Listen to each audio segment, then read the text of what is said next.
皆さんこんにちは、ゴリアユです。前髪ですか？切りすぎました。今日はですね、リクエストの多かった韓国の会社の福利厚生についてお話ししたいと思います。ただし私も韓国で3社しか勤めたことがない上、業種もちょっと偏っているので、あくまでも私の経験上のお話になります。だからちょっと韓国の会社って主語が大きすぎると思うので、私が韓国で勤めた会社の福利厚生くらいにしておこうかなと思います。私が勤めた会社は IT スタートアップ2社、今は大企業に勤めてるんですけど、福利厚生なんて皆無っていう会社も全然あるんですけど、私が勤めた会社は比較的福利厚生にすごく気を使ってる会社でした。特に IT スタートアップってエンジニアの方々が大企業に行ってしまわないように福利厚生に気を使ってるというふうに聞いたことがあります。まず共通して言えることといえば、基本交通費は出ない。これは韓国全体で言えることだと思います。残業した場合のタクシー代の支給っていうのは私が勤めた会社では全てありました。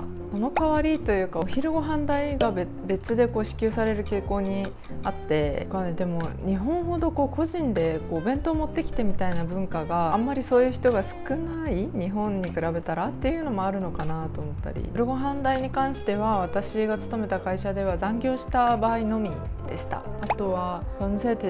家の保証金やローンの、例えば銀行で借りた分の利子を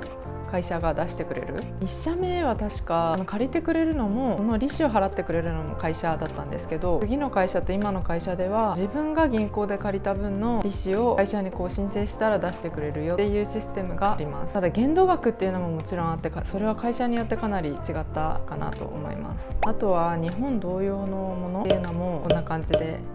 もちろんあって、あとこれは日本ではあるかわかんないんですけど、誕生日休暇みたいなのも私が勤めた会社では全部ありました。もう半休もらえたり半々休もらえたり、あと早めに退勤させてもらったりっていうシステムがありました。そうだ、日本では夏と冬にボーナスが出るっていうのが、割と一般的なのかなと思うんですけど、韓国ではボーナスの概念のある会社ってすごく少ないんじゃないかなと思ってて、ボーナスよりもインセンティブの概念の方が強いので、今勤めてる会社では1年に1回インセンティブがもらえる時期っていうのが決まってるのと、ボーナスがほんのちょっ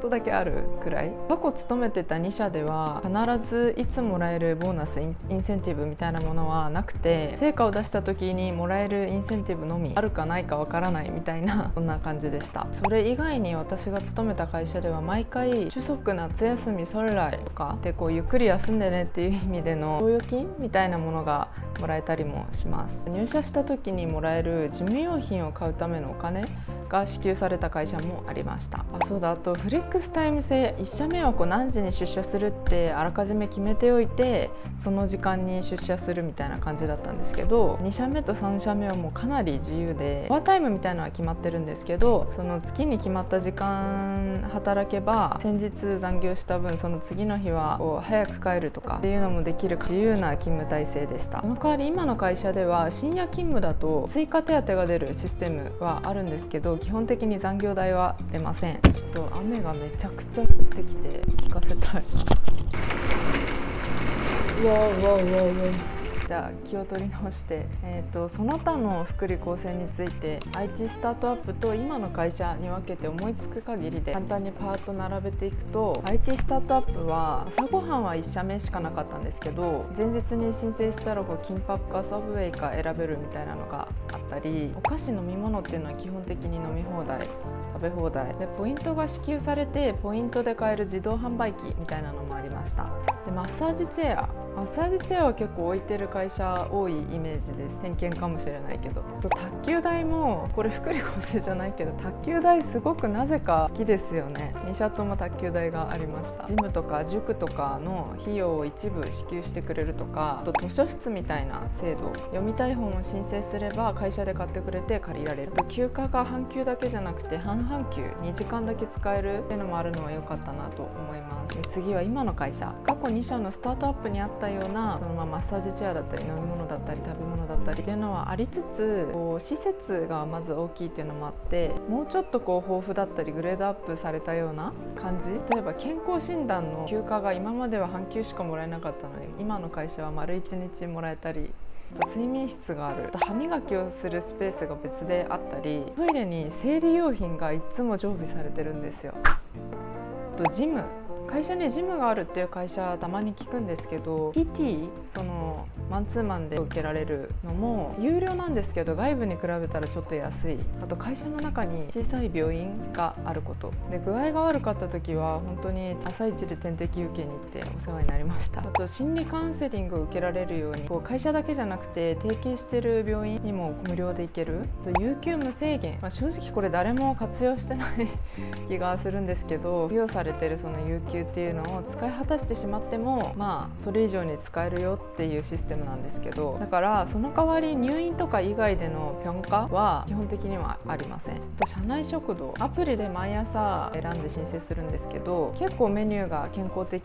なのと、キムチ、サラダとかよそぎ放題だし、米も白米じゃなくて玄米も選べるようになってたり、そうしたゼリーとか飲み物みたいなのもその都度変わるので、ちょっと地味に毎日楽しみにしてる部分です。あと社内カフェは外で飲む金額よりも多分どこもそうだと思うんですけど安いのでいいなと思います。あとは事務用品、ペンとかファイルとかっていうのはいつでも購入できたり、図書とかを買える費用っていうのがチームごとにある。その図書室の制度とかはないんですけど、その代わり買いたいものがシェアするんだったら買えるよみたいな費用が別であったり、あとはリゾート提携しているホテルとかが割と安く取れたりもします。